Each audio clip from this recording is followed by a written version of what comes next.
ഉള്ളിയോ തക്കാളിയോ പച്ചക്കറിയോ ഒന്നും ഇല്ലാത്ത ദിവസങ്ങളിൽ 1-2 മിനിറ്റ് കൊണ്ട് തന്നെ തയ്യാറാക്കാൻ പറ്റുന്ന നല്ലൊരു ചോറിൻ്റെ കൂടെ കഴിക്കാൻ പറ്റിയ ഒരു ഡിഷാണ് ഞാനിവിടെ കാണിക്കാൻ പോകുന്നുള്ളത്.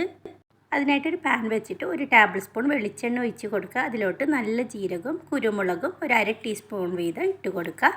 അതൊന്ന് പൊട്ടി തുടങ്ങുമ്പോഴത്തേക്കും 1/2 ടീസ്പൂൺ ഉലുവയും കൂടി ഇട്ട് കൊടുക്കുക. അതൊന്ന് പൊട്ടി വരണം. നല്ലവണ്ണം പൊട്ടി തുടങ്ങിയതിന് ശേഷമാണ് ബാക്കി ചേരുവകൾ കൂടി ചേർക്കുന്നുള്ളത്.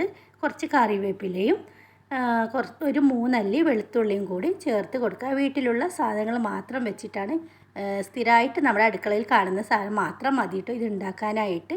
എന്നിട്ട് വെളുത്തുള്ളി ഒന്ന് മൂത്ത് വരുമ്പോഴത്തേക്കും ഒരു 5 വറ്റൽ മുളകാണ് ഇവിടെ ഞാൻ ചേർക്കുന്നുള്ളത്. അധികം എരിവില്ലാത്ത വറ്റൽ മുളകാണ് ഞാൻ ചേർത്തിട്ടുള്ളത്. നിങ്ങളുടെ കയ്യിൽ നല്ല എരിവുള്ള മുളകാണെങ്കിൽ മുളകിൻ്റെ എണ്ണം ഒന്ന് കുറച്ച് കൊടുത്താൽ മതി. എന്നിട്ട് നമുക്ക് തീ വളരെ കുറച്ച് കൊടുത്തിട്ട് നല്ലവണ്ണം വീർത്ത് വരുന്നത് വരെ ഒന്ന് വാട്ടിയെടുക്കാം മുളക്. ഇതിലോട്ട് ഒരു 1/4 ടീസ്പൂണ് കായപ്പൊടിയും കൂടി ചേർക്കുന്നുണ്ട്. അതും ചേർത്ത് കൊടുത്തതിന് ശേഷം നമുക്ക് ആവശ്യമുള്ളത് 1 ടീസ്പൂണ് മല്ലിപ്പൊടിയാണ്. അത് ഇട്ട് കൊടുക്കുക. മല്ലിപ്പൊടിയും കൂടി ഒന്ന് റോസ്റ്റ് ചെയ്തെടുക്കുക. ഞാൻ പറഞ്ഞത് തീ വളരെയധികം കുറച്ചിട്ട് വേണം ഇതൊക്കെ ഒന്ന് റോസ്റ്റ് ചെയ്തെടുക്കാനായിട്ട്. നല്ലൊരു മണം വന്ന് തുടങ്ങുമ്പോഴത്തേക്കും നമുക്ക് ഇതിൻ്റെ തീ ഓഫ് ചെയ്തിട്ട് തണുക്കാൻ അനുവദിക്കുക. എന്നിട്ട് മിക്സിയുടെ ചെറിയ ജാർ എടുത്തിട്ട് ഇതെല്ലാം കൂടി ഒന്നിച്ചിട്ട് ഇട്ട് കൊടുക്കുക. ഇനി നമുക്ക് ഇതിലോട്ട് ആവശ്യമുള്ളത് ഒരു ഉണ്ട പുളിയാണ്. വെള്ളത്തിലിട്ടിട്ട് കുതിർന്നതിന് ശേഷം നമുക്ക് ആ പുളിയുടെ വെള്ളം മാത്രം ഇതിലോട്ട് ഒഴിച്ച് കൊടുത്തിട്ട് നല്ല നൈസായിട്ട് വേണം ഒന്ന് അരച്ചെടുക്കാനായിട്ട്. തരിതരിപ്പില്ലാതെ ഇതേപോലെ നൈസായിട്ട് ഒന്ന് അരച്ചെടുക്കുക. നല്ല കട്ടിക്കാണ് കിട്ടിയിട്ടുള്ളത്. എന്നിട്ട് നമുക്ക് അതേ പാനിൽ വെച്ചിട്ട് 1 ടീസ്പൂണ് ഓയിൽ ഒഴിച്ച് കൊടുക്കുക. വെളിച്ചെണ്ണയാണ് ഒഴിച്ച് കൊടുത്തിട്ടുള്ളത്. എന്നിട്ട് 2-3 വെളുത്തുള്ളി ഇതേപോലെ നെറുകെ കീറിയതും കൂടി ഇട്ട് കൊടുത്തിട്ട് ഒന്ന് മൂപ്പിച്ചെടുക്കുക.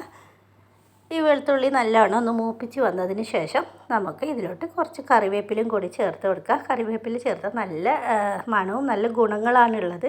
ഞാൻ പറയാതെ തന്നെ നിങ്ങൾക്ക് എല്ലാവർക്കും അറിയാവുന്ന ഒരു സംഗതിയല്ലേ. എന്നിട്ട് നമുക്ക് നേരത്തെ അരച്ച് വെച്ചിട്ടുള്ള അരപ്പ് ഇതിലോട്ട് കൂട്ടി കൊടുക്കുക.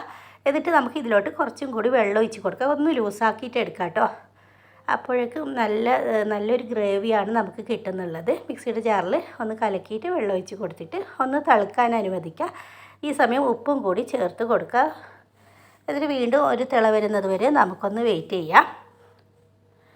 ഇങ്ങനെ തിളച്ച് വരുമ്പോഴത്തേക്കും നമുക്ക് എരിവ് ബാലൻസ് ചെയ്യാൻ വേണ്ടിയിട്ട് 1 ടീസ്പൂൺ ശർക്കര പൊടിച്ചതാണ് ഞാൻ ഇട്ട് കൊടുക്കുന്നത്. നിങ്ങളുടെ കയ്യിൽ കട്ടയാണുള്ളത് നിങ്ങൾ ചെറിയ 2 കഷ്ണമാക്കിയിട്ട് ഇട്ട് കൊടുത്താലും മതി.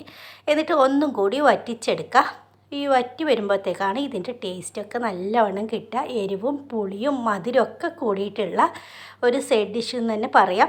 ചോറിൻ്റെ കൂടെ ഒന്നും ഇല്ലെങ്കിൽ ഇത് മാത്രം മതി. കുറച്ച് തൈരും ഒരു പപ്പടം ഉണ്ടെങ്കിൽ ഇന്നത്തെ ഊണ് കുശാൽ എന്ന് പറയുന്നത് പോലെയാണ്. അപ്പോൾ എല്ലാവരും ഇതൊന്ന് ട്രൈ ചെയ്ത് നോക്കണം. ഇഷ്ടമായാൽ ഒന്ന് സബ്സ്ക്രൈബ് ചെയ്ത് സപ്പോർട്ട് ചെയ്യണേ. ഇടയിൽ കുറച്ച് ഇരിക്കുമ്പോഴത്തേക്കും ഈ ശർക്കര ചേർത്തതിനാൽ നല്ല കട്ടിക്ക് തന്നെ കിട്ടും. 2 ദിവസം വരെ ഇത് കേടുകൂടാതെ അങ്ങനെ തന്നെ ഇരിക്കും. എല്ലാവരും ഇതൊന്ന് ട്രൈ ചെയ്ത് നോക്കണം കേട്ടോ. ഇഷ്ടമായാൽ ഒരു ലൈക്ക് തരാൻ മറക്കരുത്.